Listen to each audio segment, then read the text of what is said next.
Imagine standing on the shore of a warm prehistoric ocean roughly 15 million years ago. The waves look familiar. The wind feels the same. Seabirds circle overhead just like they do today. But beneath the surface of that calm water, the ocean is nothing like the one we know. Because somewhere out there, cruising silently through the blue depths, is the largest predatory shark that has ever existed.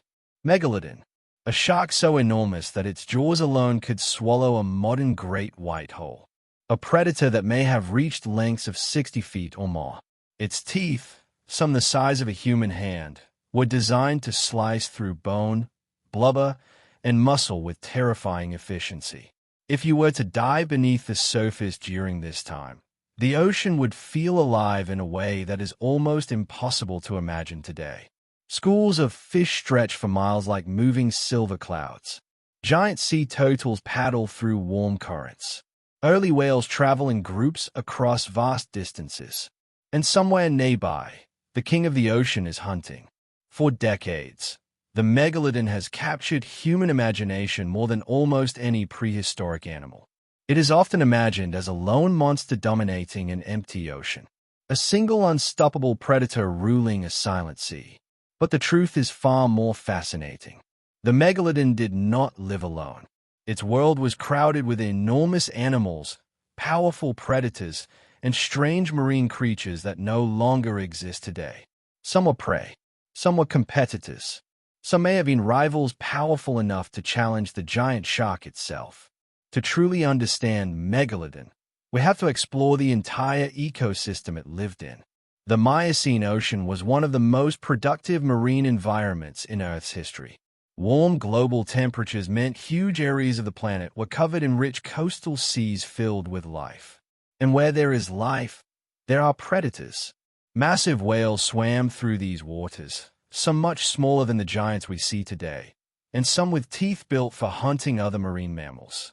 Early dolphins evolved into aggressive predators unlike anything alive today. Giant sharks patrolled the same territories, competing for food. Even ancient crocodiles lurked along the coasts. For Megalodon, survival meant constant competition. Every hunt mattered. Every kill had to feed a body that weighed perhaps 50 tons or more. A predator that size required an enormous amount of food, and the prehistoric oceans provided it in abundance. But that abundance also attracted other giants. Some of the creatures living in the same waters as Megalodon were peaceful filter feeders that swallowed clouds of plankton. Others were fast, intelligent hunters capable of taking down prey nearly as large as themselves. And a few may have been among the only animals in the ocean that Megalodon had reason to fear. Imagine the moment a hunting Megalodon begins to rise from the darkness beneath a pod of ancient whales. The shark moves slowly at first, conserving energy. Its massive tail sweeps side to side with powerful strokes, propelling its enormous body upward. The whales above have no idea what is coming. Then suddenly, the water explodes.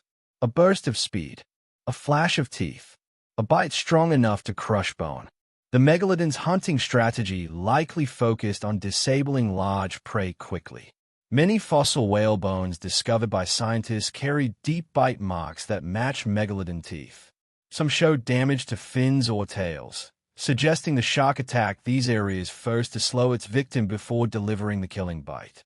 But hunting whales was dangerous work. A full-grown whale could weigh tens of tons. Some traveled in groups that could defend one another. And while Megalodon was enormous, it was not the only giant predator in these waters. In fact, one creature swimming through the Miocene seas may have been just as terrifying. A giant sperm whale with teeth as large as knives. A predator that hunted the same prey as Megalodon, and one that may have competed directly with the largest shark that ever lived.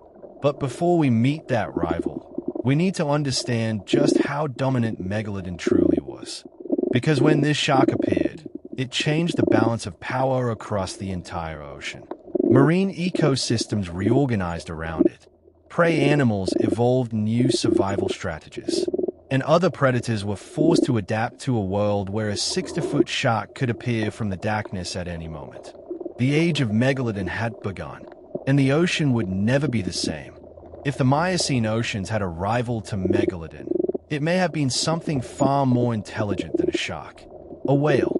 Not a gentle filter feeder like the blue whales that roam the oceans today, but a brutal predator built for violence. Its name was Livyatan. At first glance, Livyatan might resemble a modern sperm whale. It had the same massive square head and powerful tail, but that is where the similarities end.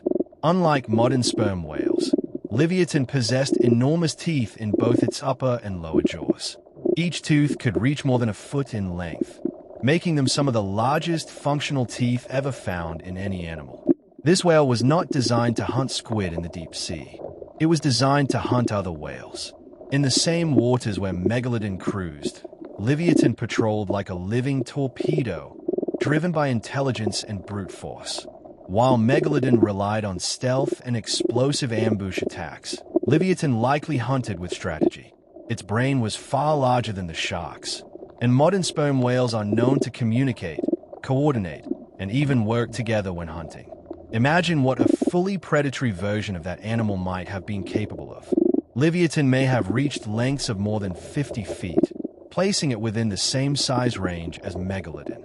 That alone meant the two predators likely encountered each other, and when they did, the ocean may have witnessed clashes between two of the most terrifying hunters that ever lived. A battle between Megalodon and Livyatan would not have been a quick event. The shark possessed one of the strongest bite forces in the history of life, powerful enough to crush bone instantly. But Livyatan had advantages of its own. It was warm-blooded, likely faster over long distances, and far more maneuverable. Its massive teeth were designed to grip and tear. Instead of slicing like a shark, Livyatan could clamp down on prey and rip away huge chunks of flesh. Both animals hunted whales. Both dominated the same ecosystems, and both needed enormous amounts of food to survive. Competition between these two giants was probably inevitable. Some paleontologists believe their rivalry may have shaped the behavior of other marine mammals during the Miocene. Smaller whales and dolphins would have faced pressure from predators above and below. Above them, a massive whale with teeth like knives. Below them, a shark with jaws capable of crushing their bones. For the prey animals of this world, the ocean was a dangerous place. But Livyatan was only the beginning, because the Miocene seas were filled with other predators that helped form one of the most intense marine ecosystems the planet has ever seen. Not every predator in Megalodon's ocean was gigantic. Some were smaller, but no less deadly. Among them was a group of dolphins that looked nothing like the friendly animals we see today. These were the raptorial dolphins, sometimes called killer dolphins by paleontologists. One of the most famous among them was Acrophyseter. Unlike modern dolphins, which mostly hunt fish and squid, Acrophyseter had large, sharp teeth designed for grabbing and tearing apart much larger prey.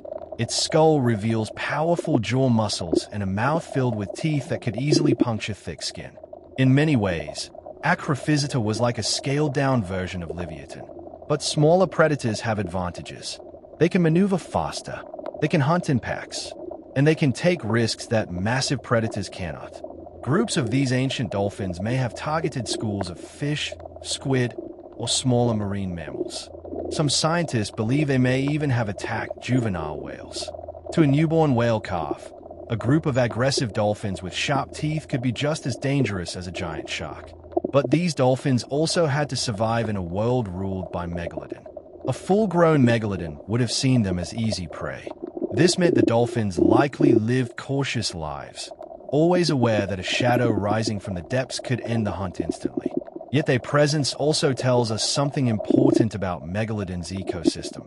The oceans were so full of life that even multiple layers of predators could survive. Large predators hunted whales. Medium predators hunted fish and smaller mammals. And enormous filter feeders swallowed entire clouds of plankton. This layered ecosystem created one of the richest marine food webs in Earth's history. And it gave Megalodon exactly what it needed to thrive. Food, lots of it. To feed a shark the size of Megalodon, the ocean needed giants. Fortunately for Megalodon, the Miocene and Pliocene oceans were full of whales. But these whales were not quite like the ones we know today.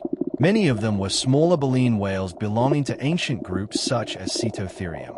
These whales filtered plankton from the water just like modern baleen whales, but they were often much smaller, sometimes only a fraction of the size of today's blue whales. That made them perfect prey.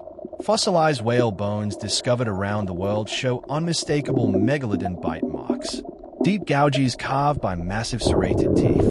Some skeletons even show signs of healing, evidence that whales sometimes survived attacks before escaping.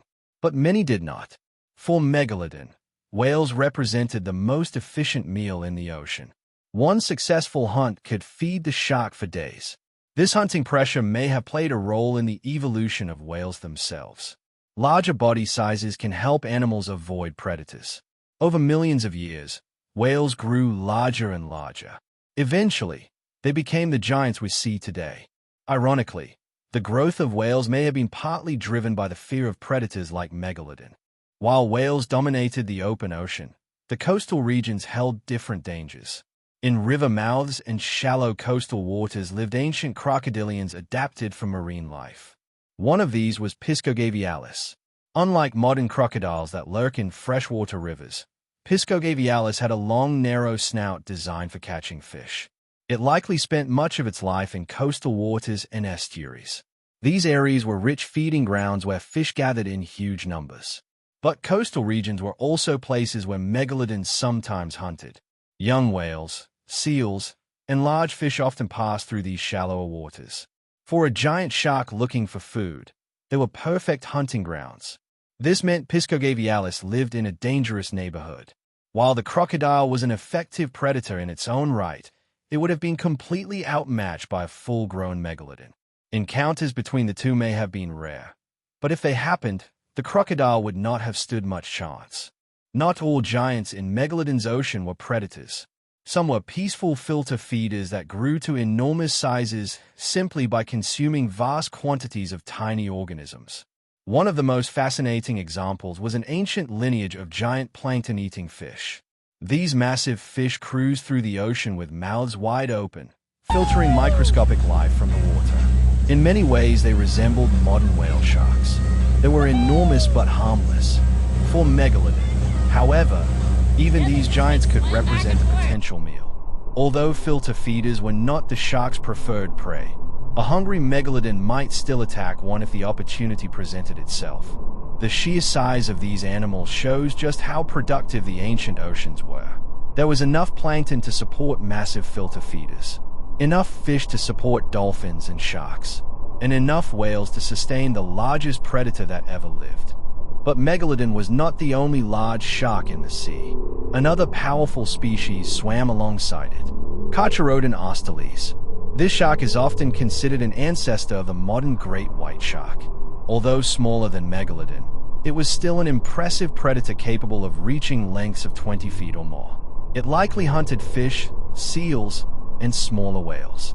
Sharing the same waters with Megalodon must have been risky. A shark that large could easily become prey for the giant. But evolution often favors specialization.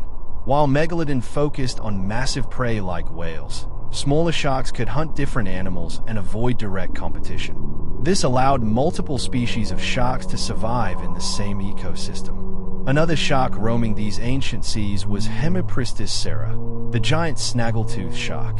Its teeth were unlike those of most sharks. They were heavily serrated and shaped like curved blades. These teeth suggest Hemipristis was a powerful hunter capable of slicing through flesh with ease. Although not nearly as large as Megalodon, it still played an important role in the ocean's food web.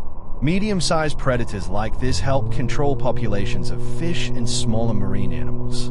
Every predator had its place, and together they formed a balanced system where energy flowed from the smallest plankton all the way to the largest shark.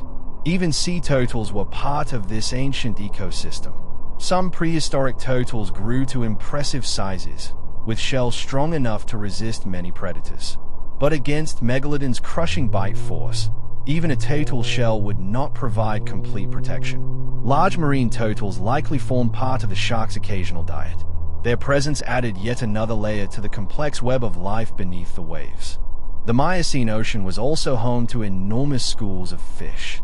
These fish form the foundation of the entire ecosystem. Without them, none of the larger predators could survive. Billions of fish move through the ocean in massive swarms, feeding on plankton and smaller organisms. They were prey for dolphins, sharks, whales, and countless other marine hunters. This incredible abundance helps sustain the largest marine predators the planet has ever seen. But even giants do not rule forever. Around 3 to 4 million years ago, the world began to change. Global climates cooled, ocean currents shifted, many marine ecosystems transformed. Some of the prey Megalodon depended on began to disappear or migrate to colder waters. Competition from new predators may also have increased. Gradually, the king of the Miocene seas began to decline. Eventually, Megalodon vanished entirely. The exact cause of its extinction is still debated. Climate change, shifting prey populations, and competition from emerging predators like the early great white shark may all have played roles. Whatever the reason, the disappearance of Megalodon marked the end of an era. The oceans would never again contain a shark of such enormous size. Today, the oceans still hold mysteries. Great white sharks patrol the coasts. Sperm whales dive into the darkness. Massive blue whales glide through the open sea. But none of them truly match the dominance of Megalodon. For millions of years, that giant shark ruled a prehistoric ocean filled with monsters. Whales with knife-like teeth, predatory dolphins, ancient crocodiles, and sharks that hunted side by side in one of the most incredible ecosystems Earth has ever seen. The age of Megalodon is gone, but its story remains buried in fossilized teeth scattered across the world's oceans. Silent reminders of a time when the sea belonged to giants.